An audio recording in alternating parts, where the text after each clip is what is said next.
También en ese viaje de entender los inicios de Internet, pues nos fuimos a la Segunda Guerra Mundial, en donde este edificio, Bletchley Park, fue muy importante, quebrando pues los códigos nazis y fue de alguna manera el inicio de la computación moderna, que luego dio origen a iniciativas como la de ARPANET, que fue promocionada por el Ejército de Estados Unidos, su agencia de investigación avanzada, y que fue precursor de todo eso que conocemos como Internet.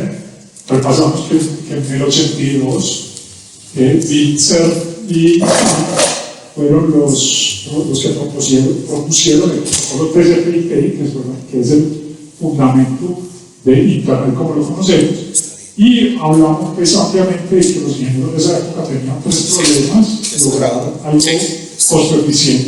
costo eficiente, muy seguro y que tuviera altos ahorros en tiempo. Entonces vimos que para hacer esto, pues claro, si lo lleváramos al símil con la industria de automóviles, crearon algo que se parece a un tanque de guerra, a un Fórmula 1 y a un triciclo, en el sentido de que supremamente seguro, supremamente veloz y supremamente barato. Y ese fue el reto al que ellos se enfrentaron a la hora de crear Internet y lo lograron. Esos principios que aplicaron para la creación de Internet, pues eso es lo que hemos venido discutiendo. Siempre el ser humano quiere hacer las cosas más grandes, más rápidas, más fuertes, y es un impulso pues, que nos mueve mucho, que es el fundamento, por ejemplo, del deporte de competición y que también ha movido pues, todo el desarrollo de tecnología. La eficiencia ha sido también un principio muy fuerte, siempre buscar hacer más con menos, y todas estas creaciones que nos llevaron a eso. Y también entender que hay disciplinas como la biomimética que nos invitan a ver a la naturaleza como fuente de inspiración para solucionar problemas, y en esto los ecosistemas, en esto los organismos vivos logran tremendas eficiencias que el ser humano todavía está muy lejos de alcanzar. Una de las grandes eficiencias que tenemos biológicamente en el cerebro es un aparatico que tenemos en la cabeza que funciona de manera sorprendente y con un consumo de energía supremamente bajo comparación a las computadoras, que todavía el consumo energético de computadoras es muy grande. Entonces un cerebro humano funciona casi que sin energía y hace millones de cosas supremamente interesantes. El ser humano está buscando en esos referentes biológicos cómo parecerse cada día más a la naturaleza y lograr grandes avances. También otro de los principios es compartir y distribuir para ahorrar costos. Esta fue uno de los principios de diseño para poder solucionar eso de los saltos en una red de computación de paquetes que hacían muy costoso el tema. Si lo mirábamos con redes iniciales de baja distancia y ponerle saltos, compartir los costos, fue una de las primeras soluciones que vimos en todo este trayecto. También otra de las cosas importantes que hemos traído a colación es el principio de análisis para solucionar problemas. No pretender tener un problema grande y solucionarlo de una vez por todos, sino que estas tecnologías permiten ir desarrollando soluciones apiladas que se interconectan y que conectan a su vez. Y ese principio de conexión es fundamental en esta era, diría yo. Vamos a pasar de una era de partículas a una era de redes, y ese principio de conectar cosas es fundamental. Esa creación de redes vuelve a existir, estamos hablando de eso, de los principios de esta era fundamentales, y ahí empezamos a hablar de la anatomía de Internet, de entender un poco cómo es esto de Internet. Hablamos de la comparación pues, con un sistema humano, y hablamos de un sistema inmunológico en el cual hay un ecosistema de muchas organizaciones que protegen, que velan por los estándares que hacen que Internet sea posible en todo el mundo. Y este ecosistema son organizaciones, empresas, fundaciones que velan por Internet todos los días, y y muchas veces damos por sentado que es algo mágico que nos llega gracias a este ecosistema que funciona. También hablamos ampliamente del ADN, que llamé el biológico, que es la partícula fundamental que contiene información, y básicamente el ADN de Internet es una familia de protocolos, una arquitectura, un modelo de capas que lo vimos pues, de manera general, esta pila de protocolos que básicamente lo que buscan es tener un enorme desafío técnico de conectar muchas redes, muchos equipos, mucho hardware de muchas maneras, y simplemente ese enorme desafío técnico, esa nube de problemas, por decirlo de alguna manera, pues el gran arte, ciencia de estos señores que crearon Internet, porque dividieron el problema en capitas y hicieron unas capas interconectables. Entonces es muy importante tener eso claro en todos los hemos visto. Estas son las capas que vimos que empezamos a ver desde la capa de enlace, las conexiones físicas, la capa de Internet, la capa de transporte TCP y la capa de aplicaciones. Y esa simplicidad apilada, que es muy importante, tiene también unos principios que se le aplican y que los vimos rápidamente. El primer principio, la apertura. Internet fue un sistema abierto desde su comienzo, se concibió así, no fue propietario, sino fue puesto al servicio de la humanidad, y estos son los principios. Si no hubiera sido así, pues seguramente no tendríamos el desarrollo que tenemos el día de hoy. Ese estándar, lo abierto, pero lo ayudan a desarrollar organizaciones como la IETF, que es la que se encarga de generar esos estándares. Es un sistema virtuoso porque de alguna manera, al ser abierto y a proporcionar la colaboración entre individuos, pues cada vez se fortalece, se hace más grande, se hace más poderoso, y ahorita es una realidad. Si nos quitan Internet, pues creo que más bien nos saldría a la calle a protestar.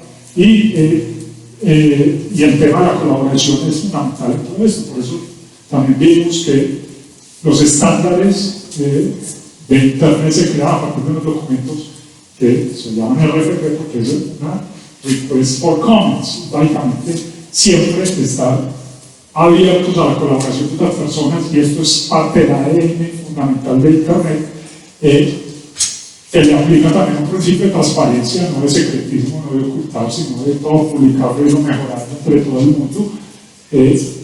Tiene de por sí mucha generosidad, porque nadie se quiere apropiar, nadie está diciendo Internet es mío, yo lo creé, sino que han habido muchas personas muy importantes, pero que su conciencia ha sido abrir, recibir comentarios, hacer algo abierto para toda la humanidad, y ese es el principio fundamental. Empodera a muchas personas porque distribuye el conocimiento y el poder. Internet, por constitución, por ser una red de redes, pues no está centralizada en un solo poderoso que lo controla, sino que es poder totalmente distribuido. Y si alguno de esos nodos se cae, pues Internet sigue. Entonces, este es uno de los principios bien importantes. Y esto crea, pues, otros de los principios, que es la interdependencia, y la interdependencia es permitir que muchos actores sean igualmente necesarios para que una maravilla como Internet funcione, y es algo de sus principios rectores. Luego vimos el Internet moderno, donde nos acercamos ya a la historia de los años 90 y de los 2000. Vimos la historia, pues, del surgimiento del World Wide Web en este laboratorio científico, el CERN, y cómo estos dos señores, Stephen Berners-Lee y Robert Caliu, se inventaron el www como una solución para mejorar la documentación técnica. Y aquí, digamos que hay una de las enseñanzas más importantes que trae el www, y es que se requiere no solamente de un diseño técnico, sino de un diseño social. Es decir, para que una herramienta sea exitosa como lo ha sido el www, se requiere sobre todo ese diseño social, y ese diseño, pues, básicamente tiene que ver mucho con el protocolo de transferencia de hipertexto, y que permite, pues, que ese lenguaje base de todo el internet que vemos en HTML, ese lenguaje de marca de hipertexto, pues hagan que ese diseño social, ese poder vincular temas externos, que para hoy es algo supremamente trivial, porque todo el día damos clics en innumerables botones, vínculos, pero esa fue la magia de internet, ese es el diseño social, vincular cosas. Entonces ahí hay otra gran enseñanza. Hablamos ya luego de la revolución social de la web, de cómo en esa etapa en donde se estaba transitando de 1.0 a 2.0 había historias muy relacionadas con el Valle del Silicio y que fueron contadas muy bien por el señor John Gilligan en una serie de documentales donde nos habló de la guerra de los browsers como un inicio muy importante pues, de grandes jugadores en este entorno. Luego vimos de cómo los buscadores se fueron desarrollando y al fin triunfó la usabilidad, la simplicidad con Google. Vimos también muy rápidamente cómo empresas si tradicionalmente se han concebido de brick, lo que llaman de brick and mortar o ladrillos y mortero, fueron pasando al universo ya digital, entre ellas dos muy importantes, Amazon, eBay, y vimos también el inicio de la revolución y cómo contraculturas, por ejemplo, la industria de la música, con el surgimiento de Napster, hace revolucionar industrias que habían sido sólidas durante mucho tiempo y dan nuevas maneras de hacer las cosas. Aunque Napster fue cerrado a punta de tribunales, eso no paró ahí. Luego vino Apple con iTunes, Spotify con su plataforma de streaming y ya la música nunca fue igual a como la conoció la generación X, que eran tiendas con acetatos y cassettes y CDs, sino que se volvió algo totalmente digital y ya el modelo de negocio de los artistas pues ya tuvo que cambiar de algo centrado en vender discos de manera ineficiente, diría, para el usuario final, donde tenemos que comprar un disco con una canción, hacer algo muy eficiente para el usuario final, y a los artistas les tocó dedicarse a hacer shows, a hacer espectáculos, e igual salieron muy bien con ese modelo de negocio. Esa revolución social de la web vimos que fue una revolución pues, a gran escala, basada en principios activos, y que también planteaba Internet como un campo de batalla y que generó unos cambios culturales de generación y en la forma de comunicarnos como nunca lo habíamos visto. Muchas generaciones transcurrieron pues, sin ver muchos cambios radicales en sus formas de entender el mundo, mientras que esa generación de transición entre nativos digitales e inmigrantes digitales pues sí está generando cambios muy significativos. Vimos que ese campo de batalla pues, ha sido ampliamente utilizado en lo político, que esos principios activos que marcan la construcción de una inteligencia colectiva, la riqueza dada por los datos, por las conversaciones, por las interacciones, un nuevo entorno de interacción social y por último pues ese usuario rey, esa arquitectura centrada en el usuario que dieron una cantidad de plataformas. Pero luego en la clase anterior pues, vimos que todo esto vino con un lado oscuro y ese lado oscuro pues buscaba que conociendo pues, la implicación de esos principios activos que antes parecían muy bonitos, muy puros, pero que de alguna manera fueron, digamos, direccionados a objetivos muy particulares, pues empezamos a cuestionarnos si esta generación de conciencia podía llegar a cierta indignación y llevar a tomar acciones que pueden ir desde lo personal hasta lo colectivo. Vimos que hay un círculo vicioso que se está formando entre aspectos personales, interpersonales y sociales. Vimos muchos ejemplos acá y que gran parte de esto pues, se dio porque no fuimos conscientes del momento en que la tecnología sobrepasó las debilidades humanas, porque siempre estamos mirando es cuándo va a pasar las capacidades. Entonces nos interesa mucho cuando una máquina juegue mejor ajedrez que un ser humano, cuando juegue mejor Go, bueno, tipo de juegos, cuando hable con un ser humano, estamos muy pendientes de eso, pero no cuando sobrepasa las debilidades. Y eso pasó, y gracias a esto, pues, ha habido un hackeo masivo de individuos, de personas de esta sociedad, que a través de esta hormona, la dopamina, están pues, de alguna manera adictos a sus dispositivos, a sus redes sociales, porque los diseñadores astutos que están detrás de esto saben que hay muchos trucos que vuelven un teléfono celular una aplicación como una maquinita de tragamonedas con una punta de shot de dopamina. Y también tenemos que entender que detrás de esto hay unos algoritmos que en algunos casos pues, no están funcionando de la mejor manera posible pues, para la sociedad, para quienes lo crearon funciona perfecto y les está llenando los bolsillos, pero para el grueso de la sociedad, de la familia, de los individuos, pues, de pronto no está funcionando tan bien. Esa pelea desigual, donde muchos de las personas que están detrás de la pantalla pues, son vulnerables, niños y también otros somos vulnerables, no saben lo que hay al otro lado, hace que el campo de batalla ya sea el campo por la atención. Entonces, nuestra atención está totalmente enfocada en estas pantallas y hay unos problemas ya a nivel social que se han originado todo este tipo de cosas, como el sesgo algorítmico, en donde no sabemos qué datos y con qué prejuicios han sido programados esos algoritmos que terminan dictando cosas en nuestras vidas que a veces ni nos damos cuenta, otras veces para ciertos individuos de la sociedad ha sido muy traumático eso, y es bueno mirarlo. Hablamos de la burbuja del filtro y cómo todos estos algoritmos también están creando barreras, objetos de pensamiento, de la conversación, en donde simplemente confirmamos nuestro pensar y no lo ponemos de una manera respetuosa en el ejercicio del debate de ideas diferentes. Vemos también que ha habido un reinado de la posverdad, porque muchos de estos algoritmos privilegian un fake news a una noticia cierta, y esto hace que esa posverdad o esa verdad tergiversada pues, pueda sembrarse muy fácilmente en esta sociedad. E igual ya vimos también mecanismos como el deepfake, los fake news, que hacen cada vez más difícil acercarse a una verdad, porque va a requerir de mucho criterio, mucha investigación, mucho esfuerzo poder identificar algo falso, algo verdadero.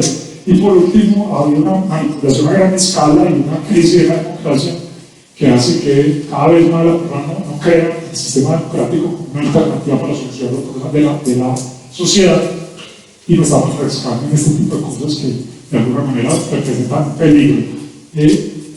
Esto todo nos llevó pues, al concepto de la ética del cuidado, una ética que debemos empezar por nosotros mismos, por poder desconectarnos, desintoxicarnos un poco de la dopamina, a una ética del cuidado del otro, que cuando les damos feedback en redes sociales, usted enviado su otra persona, si no la conozcamos, no la podemos ver a los ojos y entender su reacción, pues debemos hacer el esfuerzo, totalmente es forzado, pero en algún momento va a tener que ser algo natural el ser humano, ser empático, así estemos protegidos por una pantalla.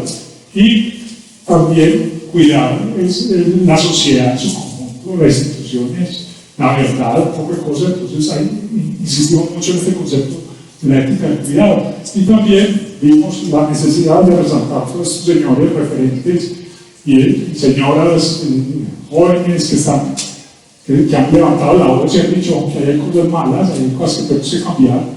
Y se ha hecho llamado a que estos sean verdaderos influencers de esta conversación y se ha invitado pues, activamente a que se sigan estas personas y se les entienda, porque es muy importante en este momento.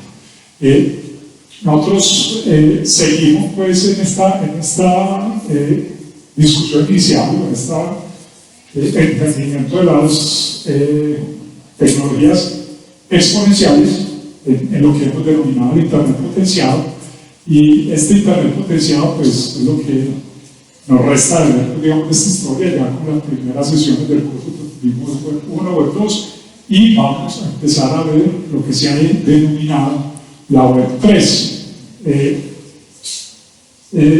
Vamos a empezar a hablar de esta historia con el comienzo, que es bastante extraño, es un comienzo muy raro, porque es un comienzo que fue dado en teoría por un paper de 8 páginas y 8 referencias bibliográficas. Es un paper, escritico, pues 8 páginas, una bibliografía que se puede leer sencillamente, tiene 8 referencias, y en teoría esto fue lo que arrancó pues, toda la revolución de lo que se llama el Internet del valor.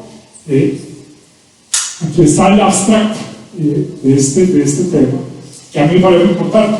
Este abstract es importante, pero no lo vamos a leer aquí porque de pronto es complicado. Lo voy a poner porque me parece muy importante que ponga escuchemos por lo menos ese inicio de esta revolución.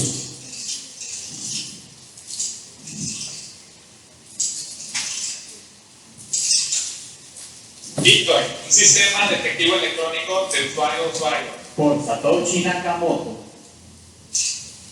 Resumen: una versión totalmente peer-to-peer de dinero en efectivo electrónico permitiría pagos en línea directos de una parte a otra sin tener que pasar a través de una institución financiera.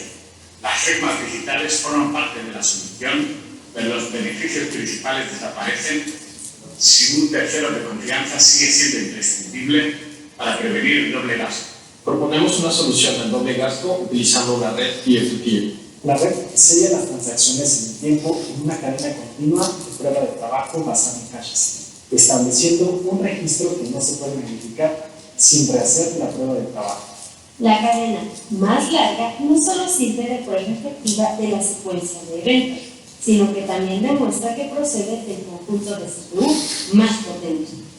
Mientras la mayoría de la potencia CPU esté controlada por nodos que no cooperen para atacar la propia red, se generará la cadena más larga y se aventajará a los atacantes. La red en sí misma precisa una estructura mínima. Los mensajes se transmiten en base a mejor esfuerzo, y los nodos pueden abandonar la red y regresar a ella a voluntad, aceptando la cadena de prueba de trabajo más larga como prueba de lo que ha sucedido en su ausencia. Hasta aquí. Entonces,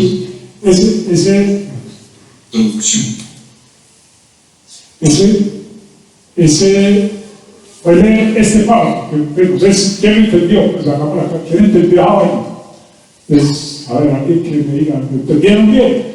Es algo complejo de entender, pues, es muy complejo, porque realmente no es sencillo, pero es Bitcoin.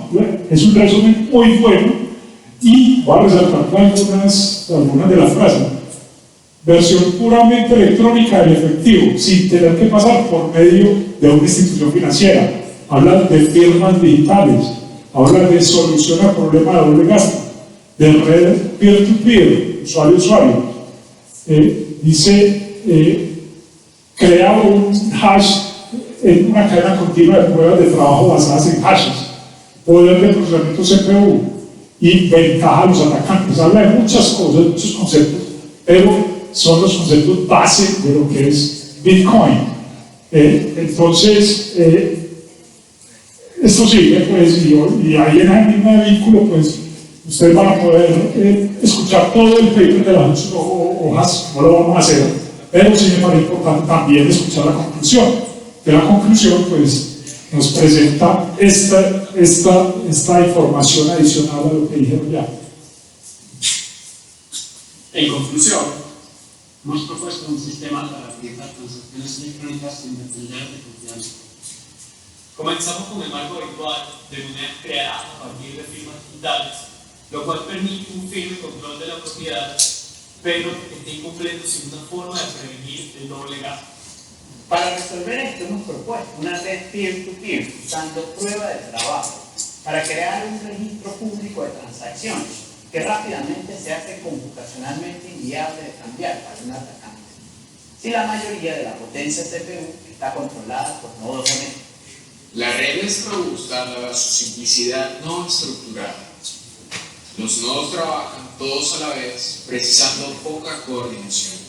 No necesitan ser identificados, dado que los mensajes no se envían a ningún lugar en particular y solo necesitan ser emitidos en base a mejor esfuerzo. Los nodos pueden abandonar y reincorporarse a la red a voluntad, aceptando la cadena prueba de trabajo como prueba de lo que había sucedido mientras estaban ausentes. Los nodos votan con su poder de procesamiento al aceptar los bloques validados para extender la cadena y rechazando trabajar con los bloques que no han sido validados por el consenso.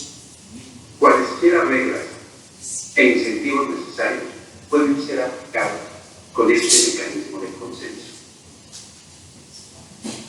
Entonces, esa es la conclusión.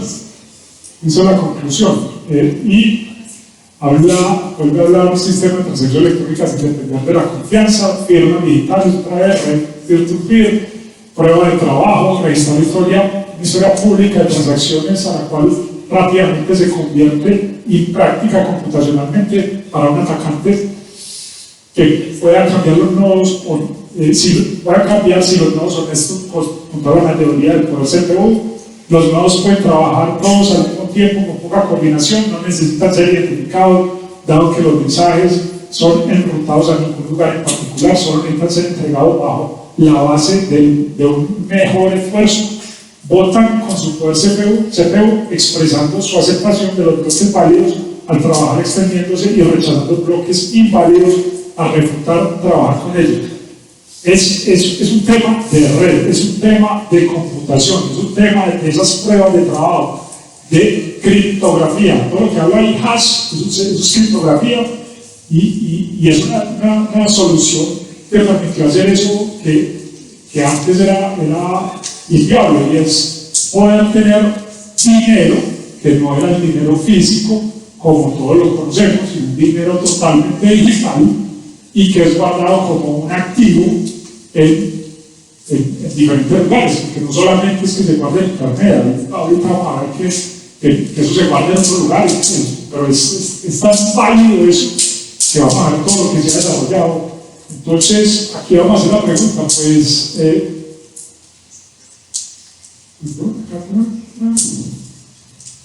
esta es una pregunta importante. ¿Quién es Satoshi Nakamoto? Esa persona que firma ese paper raro de 8 páginas, es decir, y que ha causado toda esta revolución.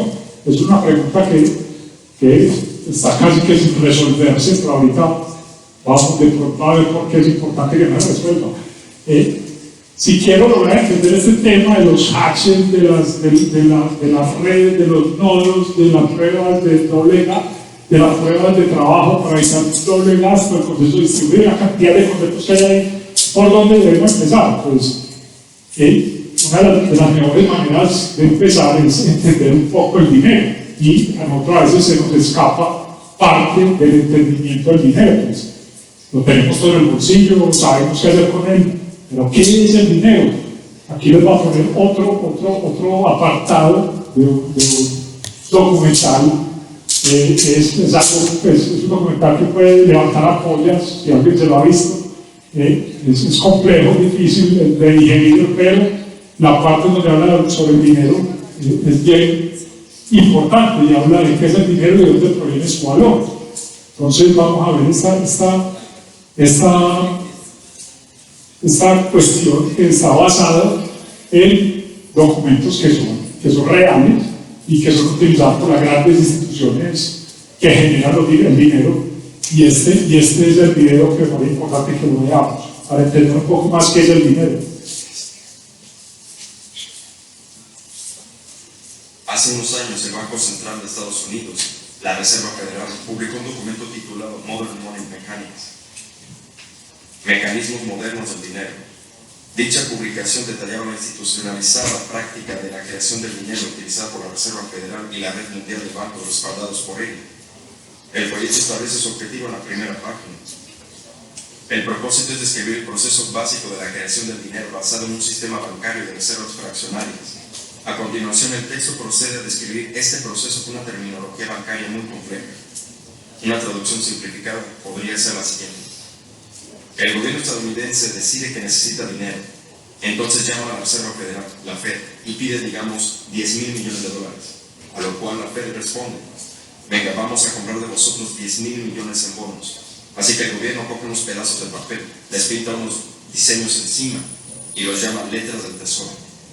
Luego les pone un valor a estos bonos, cuya suma es de $10,000 millones. y los envía a la Fed. A cambio, la Fed coge un montón de papeles y les pone unos diseños por su parte, solo que esta vez se llaman notas de la Reserva Federal, que ascienden al mismo valor de 10.000 millones. Ahora es cuando la Fed coge estos billetes y los cambia por los bonos. Una vez hecho este intercambio, el gobierno coge los 10.000 millones de las notas de la Fed y las deposita en una cuenta bancaria. Así es como estos papeles acaban convirtiéndose en una moneda de curso legal, añadiendo 10.000 millones al suministro de dinero de Estados Unidos, y ya está. 10.000 millones creados de la nada. Tengamos en cuenta de que se trata de una simplificación, ya que en realidad toda la transacción se hace por vía electrónica. El papel ni siquiera forma parte del proceso. De hecho, solo el 3% del suministro de dinero de Estados Unidos existe físicamente. El otro 97% está en el ordenador solo. Hay que destacar que los bonos del Estado son esencialmente instrumentos de deuda. Cuando la Fed compra estos bonos con el dinero creado de la nada, el Estado se compromete a devolverlo más tarde. En otras palabras, el dinero se ha creado de la deuda.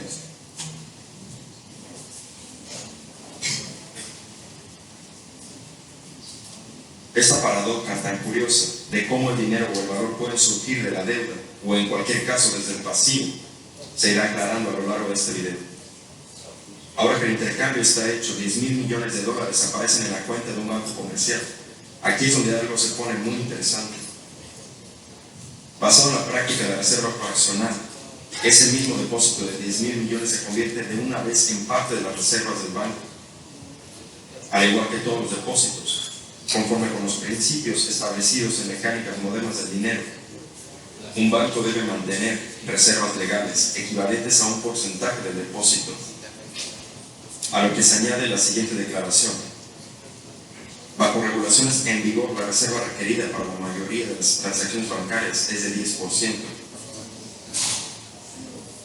Esto significa que con un depósito de 10.000 millones de dólares, 1.000 millones se guarda como la reserva requerida, mientras que los otros 9.000 millones se consideran un exceso de reserva y pueden ser utilizados como la base para nuevos préstamos.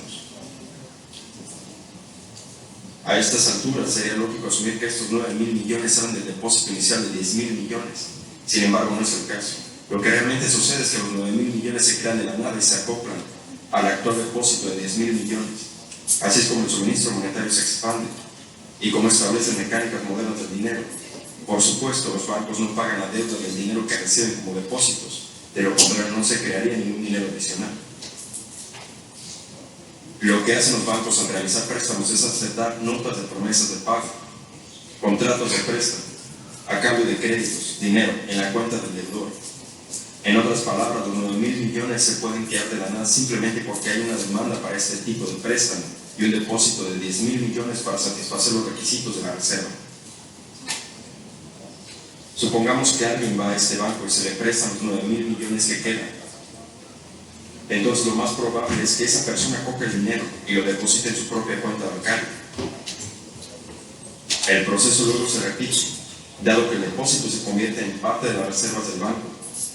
El 10% está apartado, mientras que el 90% de los 9.000 millones, o sea 8.1 mil millones, queda disponible como nuevo dinero para realizar más préstamos. Por supuesto, esos 8.1 mil millones pueden ser prestados y depositados de nuevo, justificando el préstamo de 7.2 mil millones a 6.5, luego a 5.9 y así sucesivamente.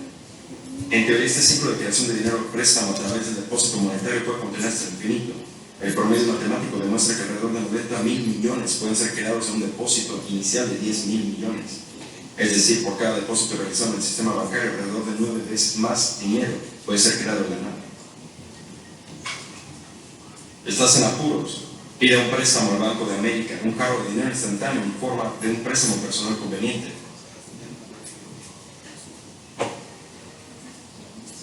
Ahora que sabemos cómo se crea el dinero mediante la reserva fraccional del sistema bancario, uno podría preguntarse, ¿qué es lo que realmente da valor a este nuevo dinero?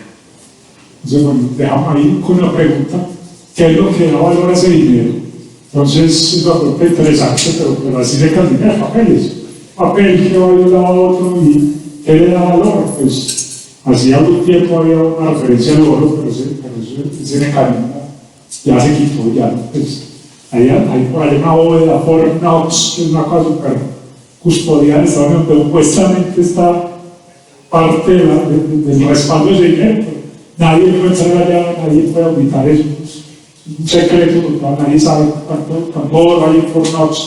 Y ahí está. Entonces, otro de los temas para entender el dinero es ver como su ver visualización de dónde está el dinero, cómo es el dinero. Entonces, 10.000 millones de dólares es este cuadrito, 10.000 millones, o 10 billones per year. Y esto es más o menos el dinero, pues, es una visualización. La plata es un cuadrito, las criptomonedas, Bitcoin son dos cuadritos, pues esto ya tiene unos años, pero hay otras criptomonedas que no son tan representativas. El gasto militar, pues son todos estos cuadritos. Si nos vamos al déficit del presupuesto de Estados Unidos, pues ya es más grande. A las monedas y las notas bancarias, pues Estados Unidos tiene bastante, pues el dólar, el euro, otras, ¿sí o no? Al balance de la Fed es grande, pero ya vamos a ver otras cosas. Los millonarios pues tienen esta cantidad de dinero.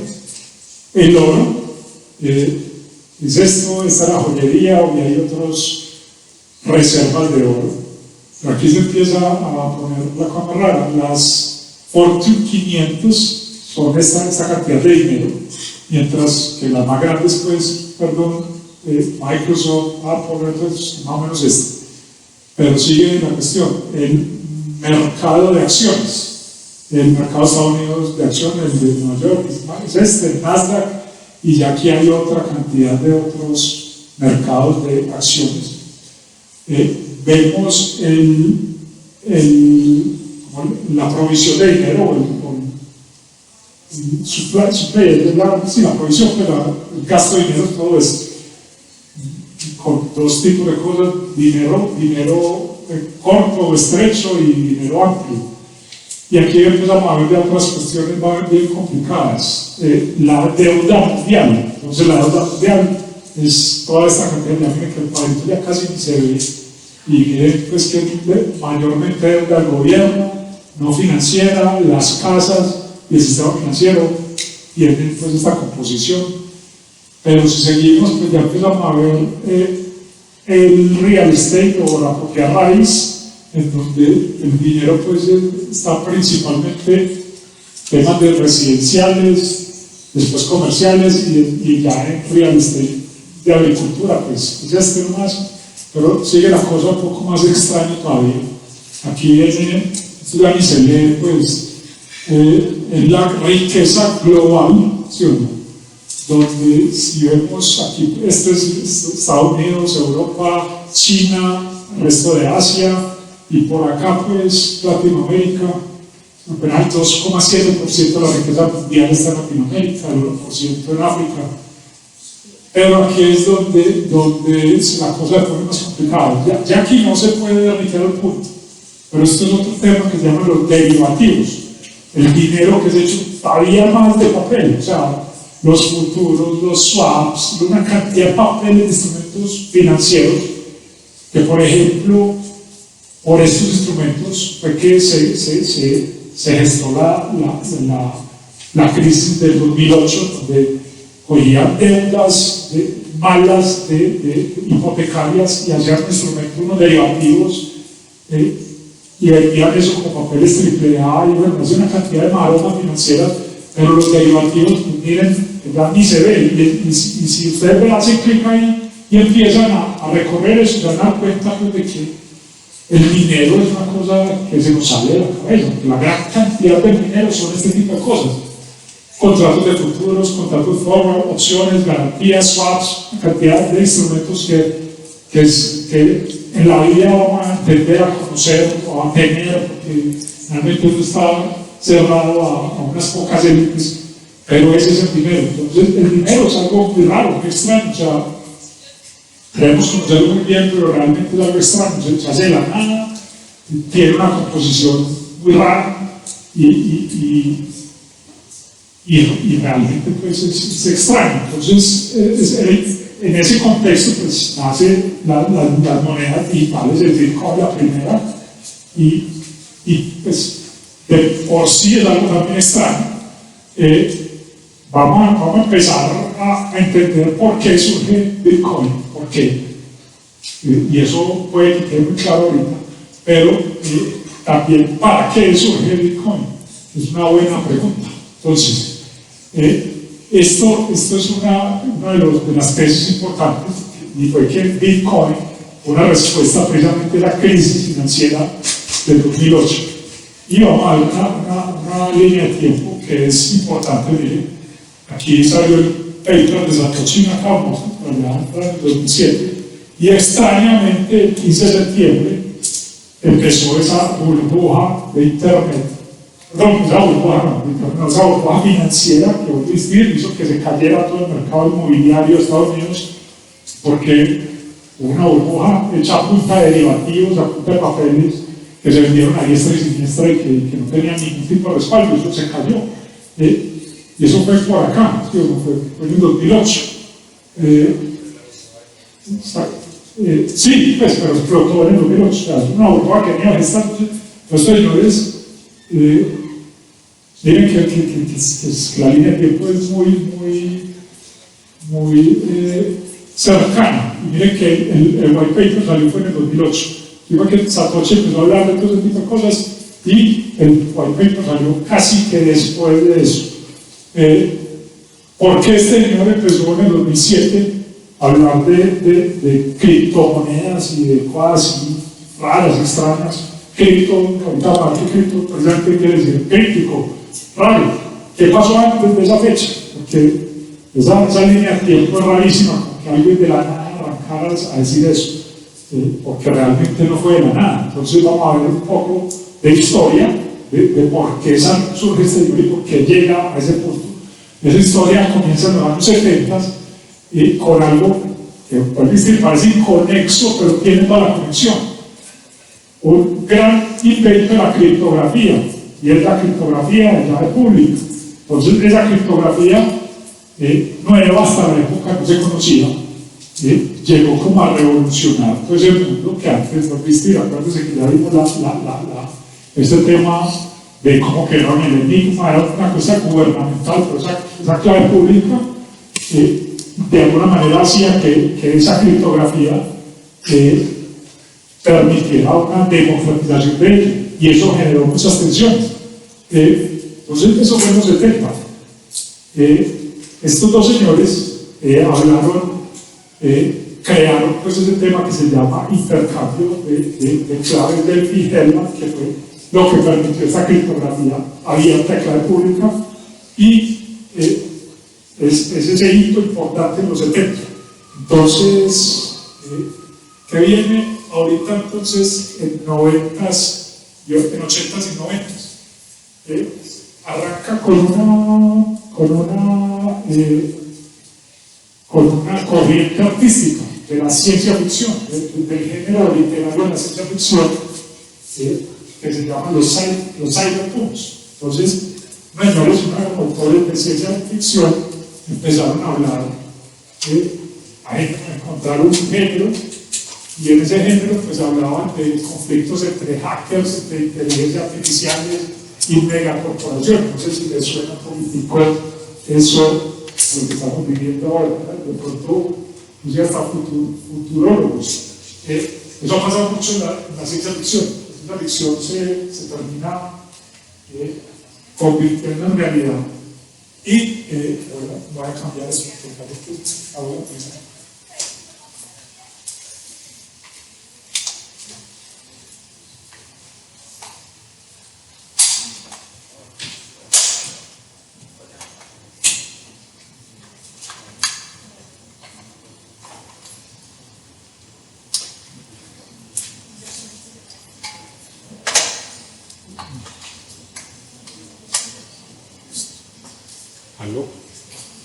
Aló, listo, ahora sí.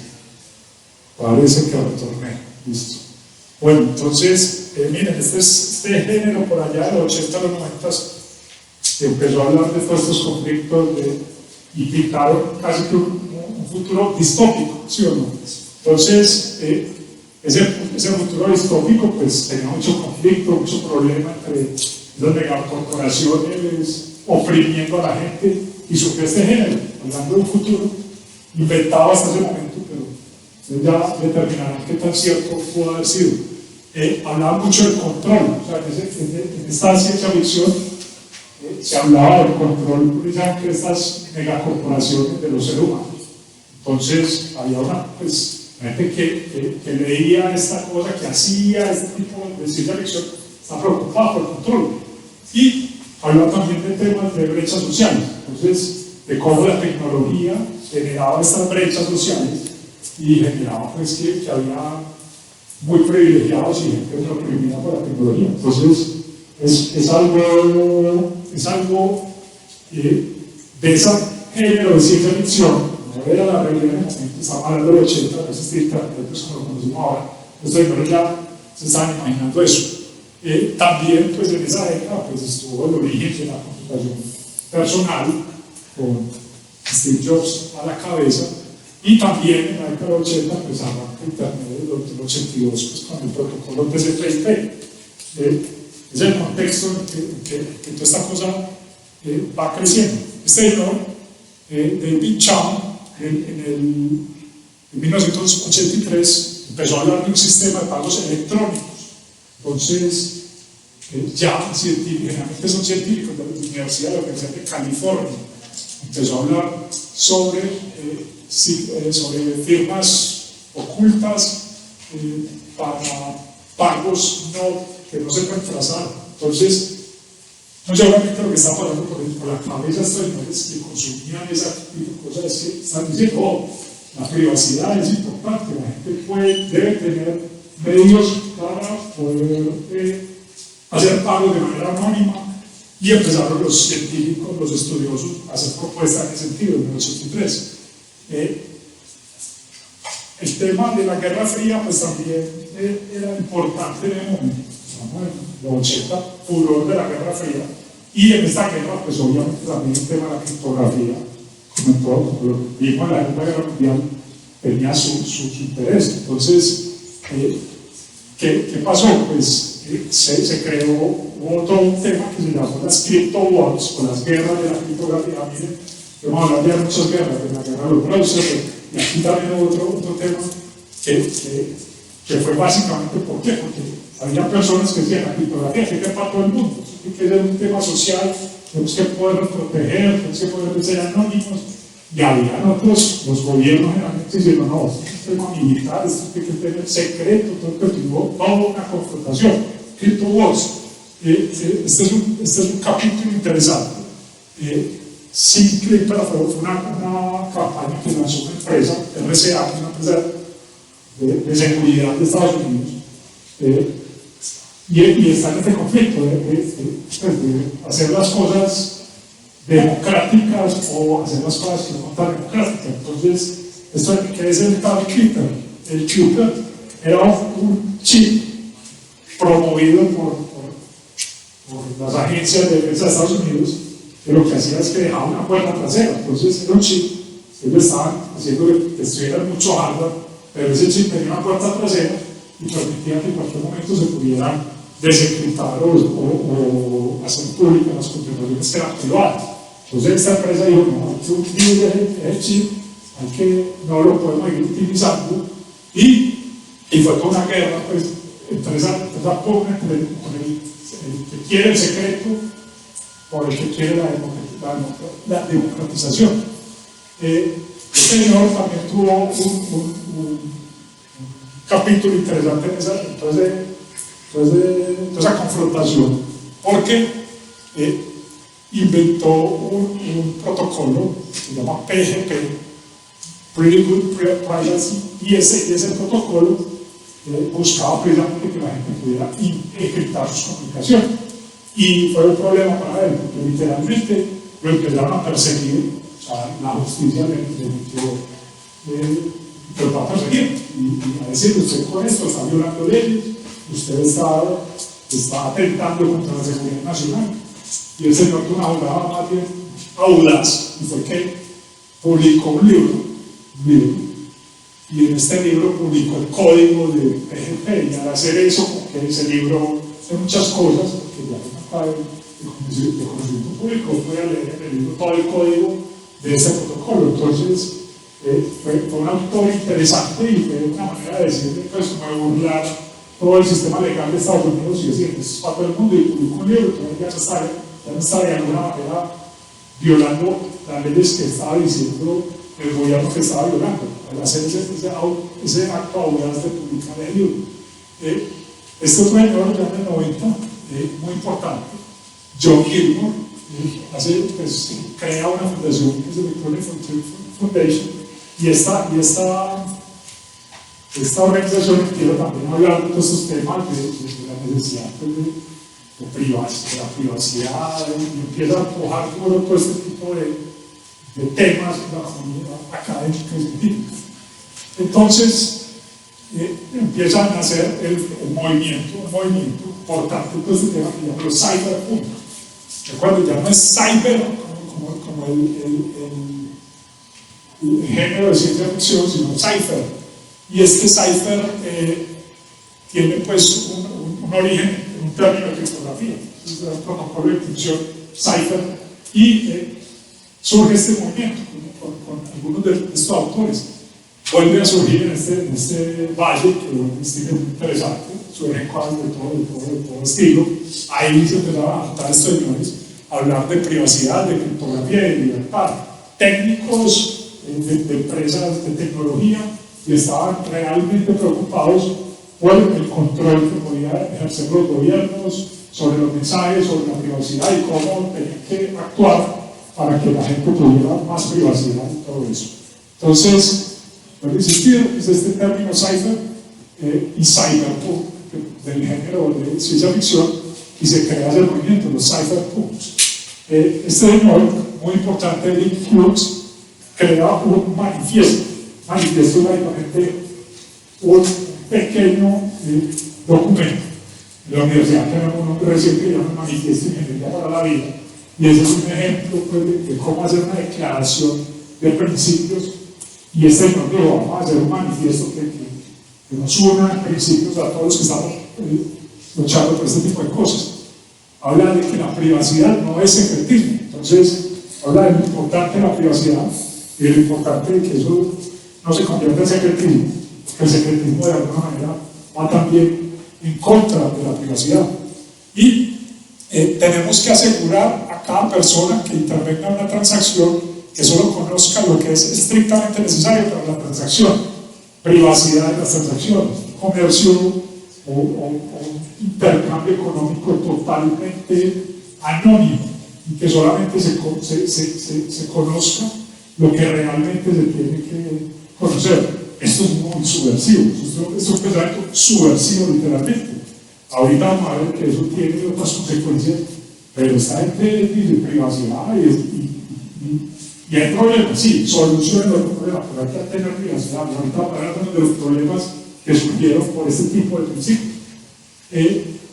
Un cyberpunk es cualquier activista que aboga por el uso generalizado de la criptografía fuerte como una ruta para el cambio social y político. Entonces, miren, criptografía, tema súper técnico, pero estos señores son capaces de crear todo un aparato de pensamiento donde ese tema queda insertado en una lucha política y social. Entonces, es algo muy interesante, porque miren cómo la tecnología puede unirse para tener reivindicaciones sociales, en este caso privacidad, en este caso transacciones privadas, en este caso proteger eso que tenemos como individuos de nuestra privacidad, y con él se une la tecnología, la criptografía fuerte, ¿sí? Inició en los 70, con este tipo de ideas promovidas por el género de ciencia ficción y cualquier tipo de cosas, y sale este manifiesto como un movimiento tecnológico y político. Esta fue una publicación muy famosa en Wired, donde se acuñó literalmente en términos cyberpunk hacia el gran público, y aquí estaban pues todos estos personajes que venían de ese mundo de la criptografía. La criptografía pues viene de este griego, cripto, oculto, y grafos, escribir, que es la ciencia de cifrar y descifrar información, Y básicamente, pues, ustedes ven que esto ha tenido un tema importante en la historia. La Segunda Guerra Mundial tuvo un papel determinante pues, para que los aliados ganaran la guerra, por descifrar el código enigma. Y ahora, pues, estos señores ya en esta década más cercana empiezan a hablar de este tipo de cosas ya, un tema de cambio social. La privacidad en una sociedad abierta requiere de criptografía, entonces esa es la parte también de su postura. Estamos en una sociedad cada vez más abierta, cada vez más interconectada, necesitamos criptografía para que haya privacidad, porque si no, esa privacidad se nos va a venir abajo. Y era parte pues, de este manifiesto Cyberpunk. Ellos crearon, pues aquí está el Electronic Frontier Foundation, está Hughes, crearon esa lista de correos Cyberpunks. Este es otro señor, pues, no estoy mal, el que creó pues, ese primero, tuvimos ahorita el tema de intercambio de transacciones electrónicas, y era una lista de 700 personas suscritas y hablando de estos temas. Es decir, cambio político, criptografía fuerte, privacidad, sociedades abiertas, todo eso, hablaban activamente en esa lista. Y en esta lista había señores como este, llamaban Nick Szabo, y Nick Szabo pues lanzó un primer paper que se llamaba Bitcoin. Este Bitcoin pues era un paper muy interesante con muchos fundamentos, ahorita vamos a ver algunos de ellos, pero ya que lo propuse por otra cosa, que permitía eso, ¿no? Un sistema de pagos con criptografía y con todo este tipo de principios cyberpunk. Está este señor, Wayne Day, que creó B-Money, que utilizaba seudónimos para pagos con moneda digital centralizada. Él habla de los seudónimos, habla de otro tipo de temas, pero también moneda digital descentralizada. Entonces esa lista empezó a generar gente pues, que hacía sus propuestas, que decían esto se debe hacer de esta manera, y empezó a surgir todo este tipo de cosas. Este señor Adam Black empezó a hablar de otro tema, se llama Hashcash, y empezó a introducir eso que empezamos a hablar, que está en el paper de Satoshi, prueba de trabajo. Entonces habló ya, empezó a decir, hablar de una cosa que se llama la prueba de trabajo, que tiene esa connotación. Es fácil de verificar, pero muy difícil de resolver, de crear. Entonces, eso ya hace parte también de como ese ADN emergente de estas criptomonedas. En 2004, el señor Halfin habla de ese concepto de repo, que es prueba de trabajo reutilizables y firmadas con una clave privada. Entonces ya ahí se meten otros conceptos, la clave privada, la clave pública, todo eso es criptografía y todo eso es una manera. Créanlo, nos utilizamos todos los días, toda la criptografía es utilizada. El solo hecho de utilizar una página que diga HTTPS al final, eso quiere decir que tiene ya todo un tema de criptografía, una que llama SSL, Secure Socket Layer, y eso tiene temas de claves públicas, claves privadas, todo ese cuento ya está en la vida de cada uno de nosotros, creámoslo o no. Y por eso ellos fueron precursores de este tipo de tecnologías. También a partir de esa lista se crearon cosas como Tor. Quien no conoce Tor es el navegador de privacidad por excelencia. O sea, si uno quiere meter a la dark web, se tiene que meter con este tipo de cosas, porque ahí está totalmente asegurada su privacidad. Y no te pueden rastrear. Si vos utilizas Tor, no te pueden rastrear, y esto Cyberpunk dejaron todo. Otra de las cosas que para que yo no utilizaba esto, porque que aquí de pronto muchos han utilizado la película, por torrents, también un tema de libertad, de poder de alguna manera compartir archivos, compartir arte, lo que sea, fueron creados a partir de esa lista de cyberpunks. Y tenemos también el famoso Wikileaks.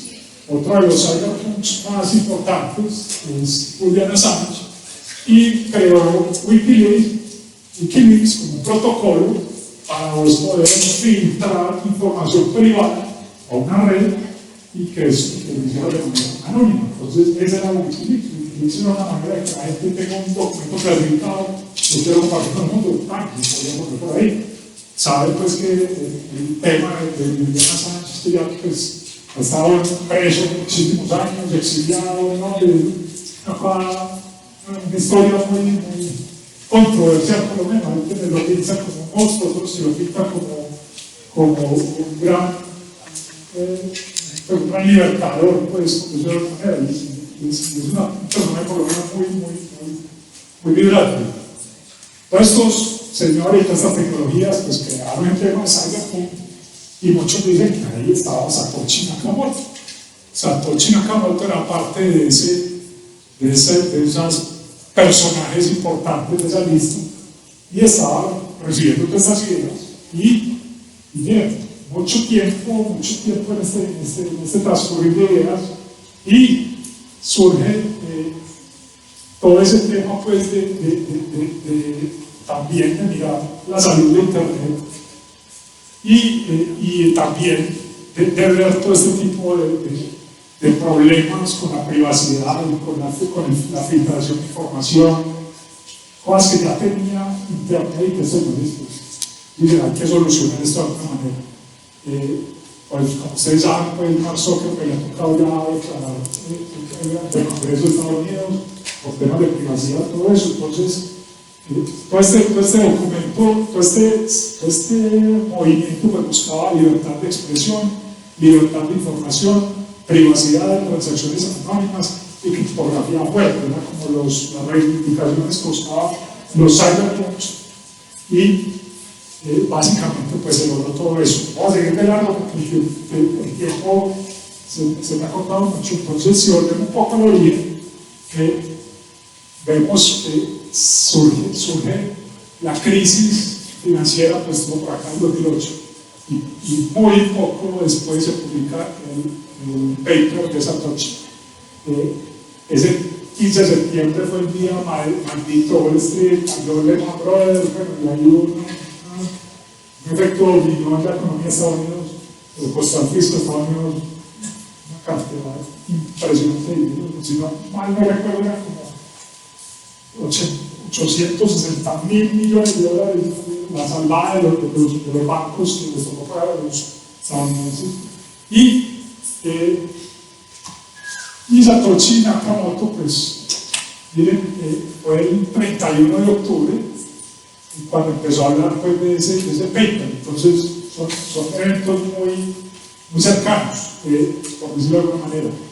En que ya lo vimos, habla de prevenir el gasto doble, hablaba de anonimato, hablaba de descentralización, y pues miren que estaba muy relacionado pues, con este señor Hal Finney, con Adam Bax, todo este tema de la prueba de trabajo, de las firmas digitales, etc. Entonces, ese paper de Satoshi Nakamoto tiene en su ADN o en su configuración ideas de estos otros dos señores.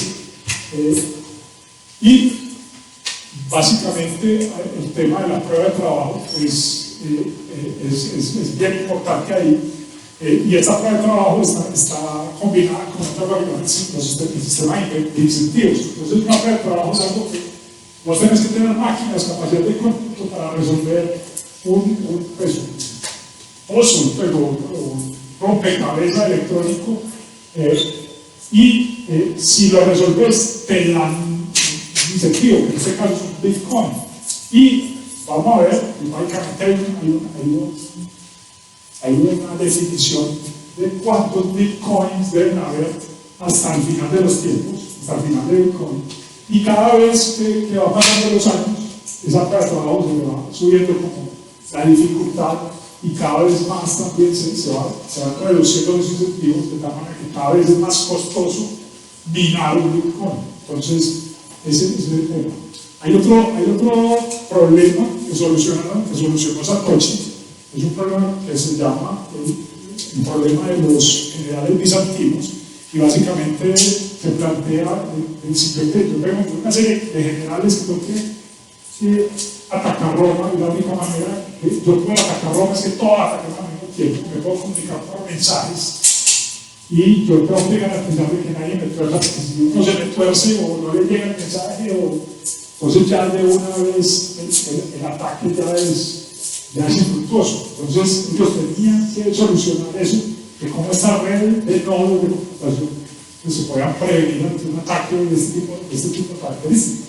Y ellos lo lograron con su tema. Entonces, ese prevenir el gasto doble, el consenso de una red distribuida y centralizada, es parte del genio de ese paper de Satoshi Nakamoto, donde logró dar soluciones a ese tipo de problemas.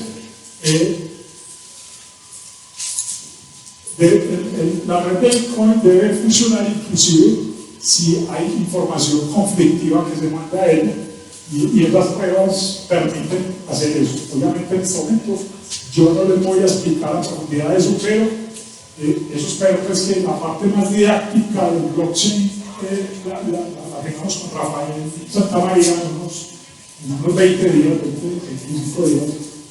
Pero lo importante es saber de que esa tecnología permite que esas redes tengan un consenso distribuido, así haya información que no esté consistente al superior. Entonces, si volvemos a la pregunta de quién es Satoshi Nakamoto, para mí personas, primero la prensa pues, dijo que era este señor Dorian Satoshi Nakamoto, y hasta un artículo en Newsweek donde decían este es el famoso Satoshi, totalmente pues revisado, que nada que ver, pues era acosado por la prensa y pues, no tenía ni idea de esta palabra, pero se llama así Dorian Satoshi Nakamoto, pero que es vecino de este señor Halfini, que parece que tiene algo que ver con eso. Y este señor Halfini también fue víctima de todo el tema de la osmosis financiera, perdió su casa. Entonces, y también tuvo otra condición, fue el primer receptor de Bitcoin, o sea, el primer Bitcoin que le hizo, lo recibió este señor. Entonces, mucha gente, por esta triada de coincidencias, dice, hombre, es posible que Satoshi Nakamoto sea Halfini. Así que, pues, y él arrancó en el 10 de enero de 2009, unos cuantos meses después empezó ya a correr en la red de Bitcoin. Entonces, muchas veces lo nombran a él como si fuera Satoshi, desafortunadamente el hombre murió en 2014, y pues no se sabe si él siempre lo negó, yo soy Satoshi. Mucha gente dice Satoshi lo consultó a él, pero ahí está, puede ser él. Otro de los que apuntan a este tema es este señor Mixao, donde lo que apunta que puede ser Satoshi básicamente la similitud entre Bitcoin y Bitcoin. Aquí es un chain, prueba de trabajo en cadena, prueba de trabajo en cadena de bloques, peer-to-peer, resuelve la criptografía con rompecabezas para ganar monedas. Lo mismo lo hace Bitcoin, está perdiendo en las nuevas monedas, lo mismo hace Bitcoin, no necesita lo mismo. Pues hay muchas similitudes entre ese Bitcoin y Bitcoin, y de hecho en este momento se puede plantear el debate de si verdaderamente es un Bitcoin lo que tenemos como esa moneda, o si realmente es un Bitcoin, no es moneda sino oro. ¿Por qué? Porque pues tiene así este paralelo, vos no vas a la tienda a comprar con un lingote de oro, es totalmente inviable, y ahorita hay un Bitcoin, es un lingote, Bitcoin le está rolando los $30,000, es una cosa muy costosa, entonces no es tanto como el cash, sino que es más bien como una reserva de valor, eso se lo va a explicar mejor Rafael. Pero entonces esta pregunta es Mixao Satoshi Nakamoto. Este de John White ha dicho en muchos medios que él es Satoshi Nakamoto y ha demandado y hace una cantidad de cosas. Él dice, entonces ahí estaba otro de las mismas, era él. Pero hay personas que dicen que el hecho de que Satoshi sea una persona, ese enigma, que no se sabe exactamente qué es parte de la arquitectura de una solución en donde la privacidad es uno de sus valores y el anonimato es uno de los valores. Entonces, ese Satoshi invisible, Satoshi que nadie conoce, Satoshi que no sabemos si es una, dos o tres, una regresión, no tengo ni idea. Puede ser que por diseño tenga que ser así, un ser que nadie va a saber quién es. Entonces, ahí está ese tema, ¿por qué ese señor es tan enigmático? Entonces, es posible que es porque encarna los valores de lo que es Bitcoin, y en parte el valor es ser anónimo. Satoshi desapareció muy al principio de Bitcoin, o sea, él tenía una lista de correos en bitcoin.com y un rapidito le dijo, borrame ahí, y puso a otra persona y se desapareció. Entonces no se volvió a ver un Satoshi activo en Cyberpunk o en Internet, no, se desapareció. Entonces es algo interesante toda esta historia. El primer bloque de Bitcoin tiene esto. Aquí se mira. Cancel your second value.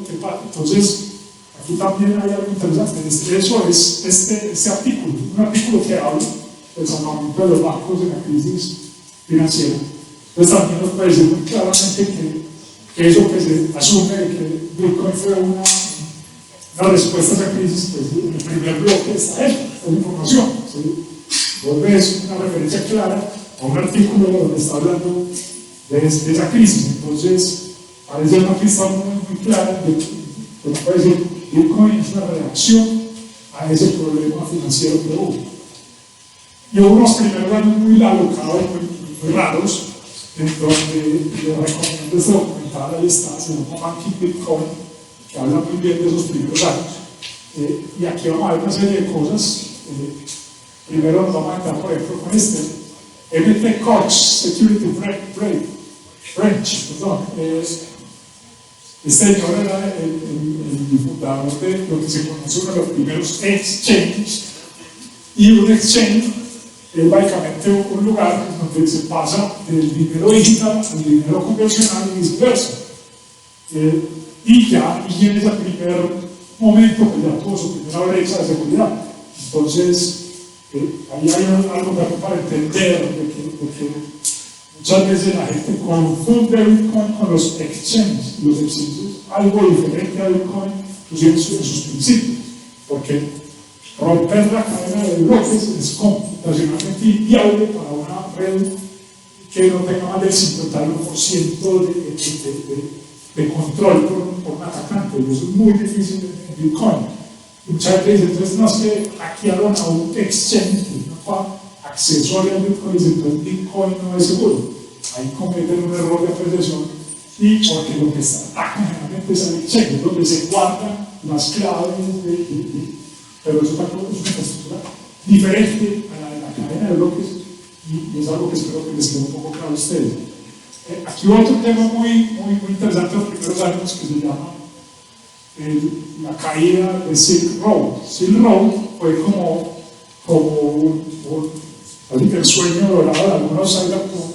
Era un exchange, perdón, un marketplace en la web profunda, que se compraba y vendía con Bitcoin y lo que usted quisiera, o sea, lo que quisiera, o sea, literalmente la libertad total en el comercio. Ni tu riñón, voy a Silk Road, ni tu una arma atómica, voy a Silk Road. Así era tenebroso para muchos, pero para otros decían, esta es la libertad, esta libertad. Porque este grupo es muy controversiales, subversivas, pero este señor, pues, obviamente iba contra el sistema, pero lo capturaron, lo procesaron y está ahorita en cadena perpetua, por el solo hecho de tener el tipo de planteamientos. Aquí, más adelante, este GOP suspende operación, también fue un tema que hizo que se bajara pues, el precio, y fue como el primer gran fraude de todo este tema del Bitcoin, o mucha gente defraudada, y entonces también está en esos primeros años. Ahí en ese documental está contada un poco la historia de este pasó. Hubo unos emprendedores, unas personas que crearon startups, este es uno de ellos, en esos primeros comienzos. Primero creó una startup que fue respaldada por los hermanos Winklevoss, Y estos señores, pues, si no lo conocen, pues también ellos tienen toda una historia, porque según cuenta la leyenda, ellos fueron los que se inventaron el concepto de Facebook, llamaron a Mark Zuckerberg a que lo hiciera, y después Mark Zuckerberg se quedó pues con el concepto, y ahí está la historia, y después se dedicaron a las criptomonedas.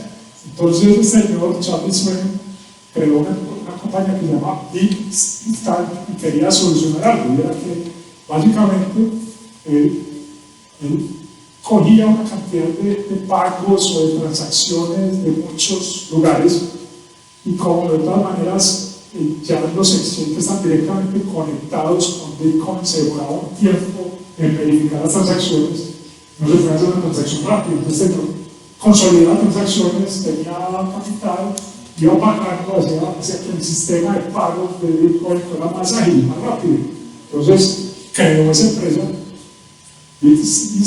y logró empezar a buscar una solución que era el tiempo de transacción de Bitcoin, que la manera es confirmar un bloque, la cadena se demora, no es que hagas una transacción y van a tener un Bitcoin, él se demora, entonces hizo un puente entre las dos cosas y creó esto. Pero de todas maneras hubo un cuento, porque uno de los clientes de este señor fue precisamente un contrabandista que utilizaba Silk Road y que hacía tratos con droga. Entonces hasta yo lo metió a la cárcel. ¿Y por qué? Porque tenía un cliente que era contrabandista, pero igual en una de esas declaraciones con él decía, pues hombre, ¿cuántos contrabandistas, cuántos traficantes de droga no van a un cajero electrónico a sacar plata? Y por eso condenan a la gente del banco, ¿no? Pero a mí me condenaron porque así funcionan las cosas. Por ser esa cuestión tan primitiva, pues lo cogen como chivo expiatorio, entonces no tiene miedo a lo diferente y ese en la cárcel. Por eso, porque uno de esos clientes tenía mucho, era un traficante y utilizó los servicios de él y se fue para la cárcel. Entonces, también hay un tema importante en esos primeros años, y es que los señores que estaban reinversionistas, estaban empezando a tener conversaciones para que regularan Bitcoin. Este señor es uno de los primeros reguladores, se llama Benjamin Losky, era regulador de Nueva York, y empezó a decir, vamos a regular estas monedas, no queremos que pase lo de Silk Road, no queremos que pase lo de Take Box, todas esas cosas, queremos que haya un entorno más seguro, y empezó a hablar de la regulación, y empezó a haber unas audiencias. Y hubo una propuesta inicial.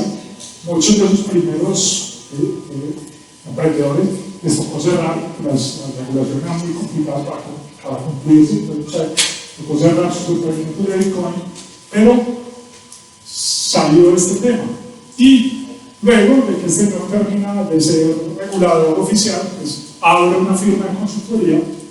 Y eso a veces lo llaman la puerta giratoria, tras el gobierno a una firma de consultoría para brindar sus asesorías para que algunas se quieran presentar a organizar esas regulaciones. Entonces el señor pasó de ser regulador a ser consultor, a montar negocios para que la gente pueda acceder a eso pasó. También empezaron a haber fenómenos como esta señora, Bitcoin Master, que salió de JP Morgan, que es uno de los grandes de bolsa de Estados Unidos, a fundar una empresa dedicada al blockchain corporativo, al Bitcoin y todo eso. Y se está configurando pues todo un tema de que Wall Street le apuesta a Bitcoin o al blockchain como una tecnología para soportar una cantidad de cosas de ellos. Pero entonces esto era un poco paradójico, ¿no? Que fue como una respuesta, y se puede ver casi que prácticamente que Bitcoin es una respuesta a todos los desastres que hacen las firmas de Wall Street con su gran poder y a veces su avaricia desmedida. Pues sí, puede ser una gran paradoja que algo que fue contracultural y que va en contra de la cantidad de valores de Wall Street, pues ya está siendo utilizado por Wall Street. Y es digamos que la realidad en la cual estamos. Y por eso pues, la pregunta de qué nos depara el futuro con respecto a esto, pues una de las que vamos a empezar a solucionar a partir de la próxima sesión, como les digo, vamos a tener un invitado, primero y esta cátedra, Eduardo Espina, CEO de Monergy, y que nos va a mostrar una aplicación muy interesante de todo este tema de blockchain, y que es blockchain para ayudar a la financiación de proyectos de energía solar y también a la democratización de sus proyectos.